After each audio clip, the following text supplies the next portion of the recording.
the 6 Yo is capable of dealing 900 damage in a matter of 1.73 seconds. The T57 Heavy is capable of dealing 1200 damage in a matter of 3.5 seconds. The AMX-50B, while it takes 9 seconds, is able to deal 1520 damage. It is the highest clipping potential in Tier 10, apart from the 4005. The difference between this tank and the 4005 is that this is a heavy, a much more mobile heavy, with the same gun depression, actual troll armor, I would be willing to say. I mean, the 4005 has literally no armor. So this tank actually having some armor is light years ahead of the 4005. And then when you add in the final fact that the 50B has an extra, 800 hit points over the FV 4005, it is a pretty big advantage. The 50B is a very powerful tank, down to the fact that it doesn't suffer too much on DPM either, sitting at 2,770 damage per minute.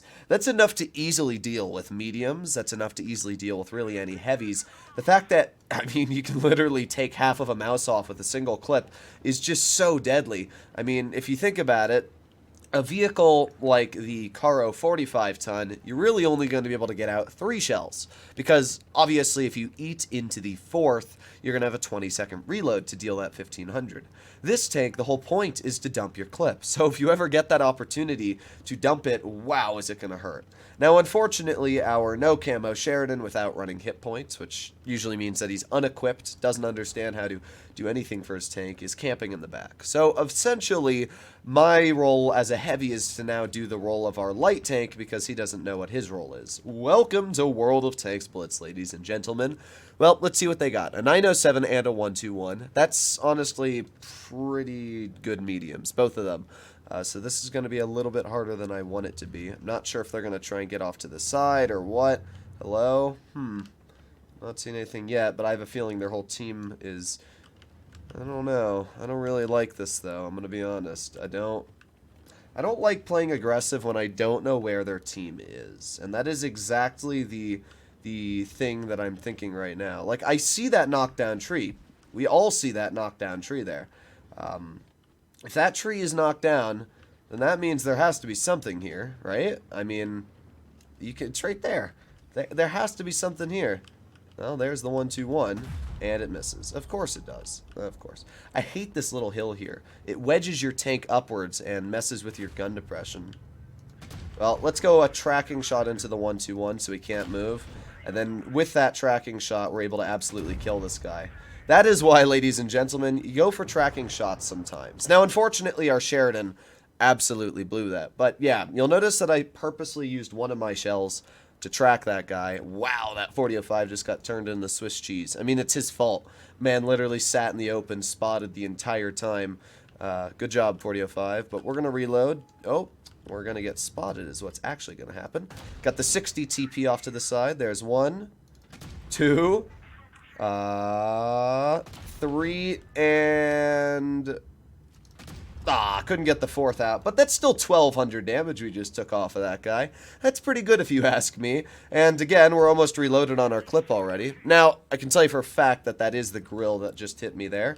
A little bit unfortunate, but doesn't really hurt me too much. We still have 1,900 hit points left, which is a lot. I mean, the 50B carries a pretty beefy hit point pool, which means that if you get shot by a tank destroyer or something like that, it's not really too bad, you know? Even when dealing with mediums, because they have such a low alpha, your single shot damage is higher than most mediums in general. But what we're going to do is we're going to climb over this hill like this, and let's see, there's a camping 907. There's 1 shell into his tank. I'm going to go for his track wheel, 2 shells into his vehicle, and go for his track wheel again. Well, we didn't get the final tracking shot, but I got to be real, I don't think it mattered all too much. That guy is not having it anymore.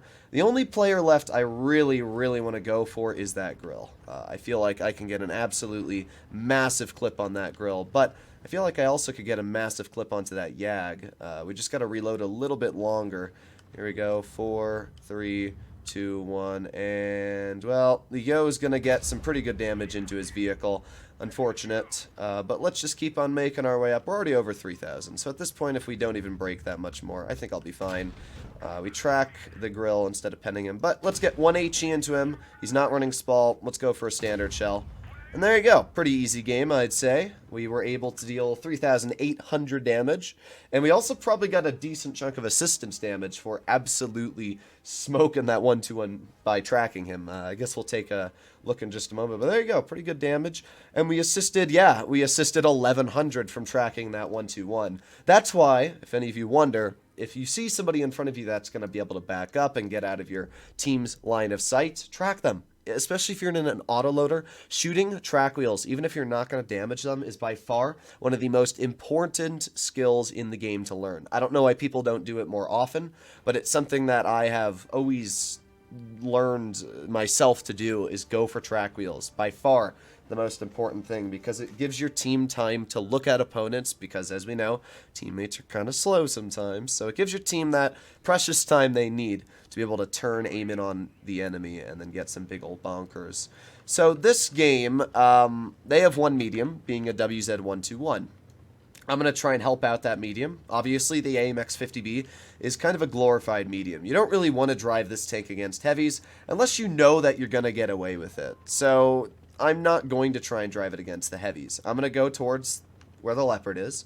Hopefully, the only tank that goes this way is the WZ121. But judging that the 50B isn't over here, then I would expect the majority of the enemy team to be over towards A side. Already, it's not going too well for the enemy, though, if I'm going to be completely honest. You can see the fantastic mobility on the 50B right here.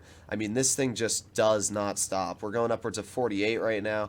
It looks like the 50B just finally reached it to base A. I'm not going to worry too much about base cap right now. I am going to sit here for a second and, got a 1-2-1 right off to the side.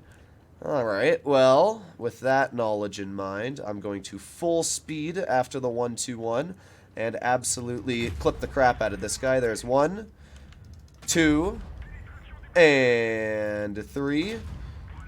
And this is why the 50B is a tank you don't mess with. There are so many people out there that tell me, oh, the 50B is weaker, blah, blah, blah. But you can't do that. I mean, you just watched me full clip a full health tank and one shot from my Leopard and the guy's dead. One shot. I mean, the dude's literally full health one moment. The next seconds, he's dead. That is absolutely insane. I mean, you really can't name other tanks that could do that in such a short amount of time. So now we've got, well, we got the Object 268 version 4. There's 1 shell into his vehicle, 2 shells into his vehicle, and 3. And obviously, I don't really care if he pens me. We're going to go for that 4th as well, but maybe I should have cared because the 4th one bounced, which actually kind of really sucks. I was a bit bummed out with that one.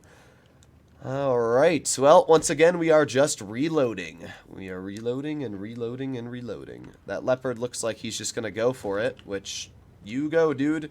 Up to you.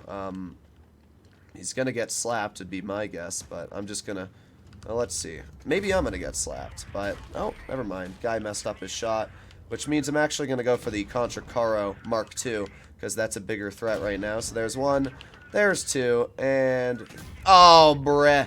Leopard should be able to kill the 268, though. Or not. Okay, I was about to say. I mean, the Leopard still might die. I was trying to really hit that Contra Caro so that we wouldn't have to deal with him, because obviously, auto-reloaders, the more time you allow them to reload, the stronger they get. So, I don't know, that Leopard kind of botched that a bit there. Man had the entire side of the V4 and almost messed that up. We got a K91 off to the side. I don't really care too much about the K91. I mean, I don't really think it matters at this point. All that's left is a 50B, who we missed 1 shell on. We missed 2 shells on. We missed 3 shells on. Wargaming, could I hit 1 shell on him? There you go. Look at that. We did hit 1 shell. And there you have it, 4,000 damage. So obviously the 50B got nerfed in some aspects. Like on movement dispersion, the tank is not very accurate. But to be fair, it was just as inaccurate previously on move. The thing about the 50B that makes it so strong now is just the fact that when you go up against a medium or a tank that you can get that insane damage on, I mean, we took 1,517 off that 1-2-1. Man died literally in 9 seconds. I full clipped him and the Leopard punched a shell into him and killed him. And then we took 1,400 off the 268, 750 off that Contra Caro. Unfortunately, that Leopard went into one of the shells. I mean, just the tank is so dang deadly. It really is. love the 50B. It's a tank that has definitely grown on me after Wargaming changed its playstyle because I like damage, I like DPM, I like mobility, and this tank has all of those. So, yeah, let me know what you guys think about the 50B in the comments down below, but I'll see you in the next one. Bye-bye!